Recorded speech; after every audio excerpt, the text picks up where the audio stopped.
Yeah! Bête la belle!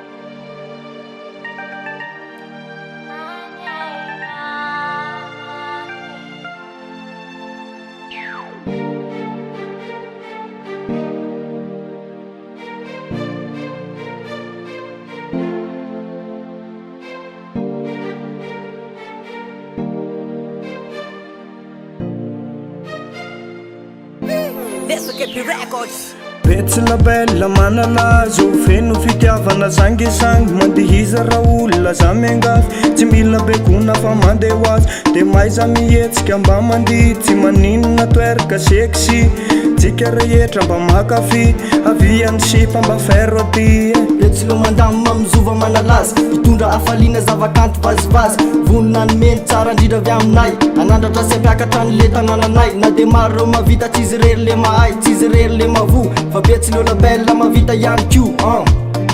mavita ihany ko Aketriny zay mifaly miaraka amireto ekipa te tonga ravarava sady amfaly atsika raha misy ny alahelina ko hoe mampanorisory anao de indro betsy labella maly faly atrano anao androany niazakivy anao raha toka mitaraina de mifaly atrany raha toka mbola velonay ndretony le tananay efa mifandray vonina ny meny kantsiny tsara hoana ireto no Betsy la bella Betsy la bella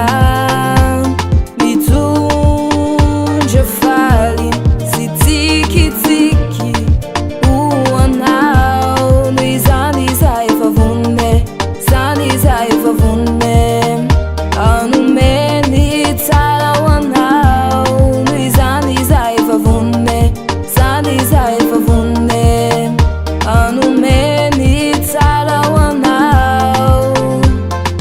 elana nirina fanketriny ty vonety lelapely betsy lo ny mampifety ka mitsangana fa mbola tsy sotry ty vonina ny meny tsara ho ampakafy ety tsisy miavaka fa tsika angeny mandihy hoan'zay any ambaky manatona ty na seliba ianao na avec série ety tsika rehetra misomo allez-y Ty mena mitaminy maro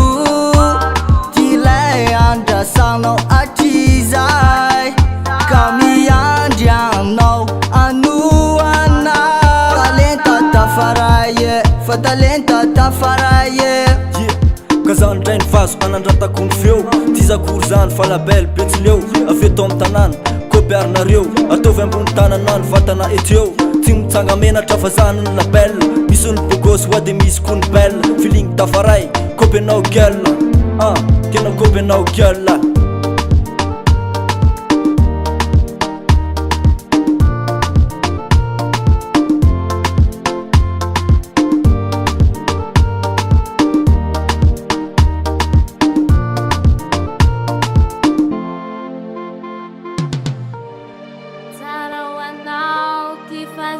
Salasala davadaolona raha miseho na madama natao tsy ankanavaka findrindra ny tanora atsika rehetra miaraka mitolaitolana zany iza efa vonone anomeny tsara hoanao zany iza efa vonone zany iza efa vonone anomeny tsara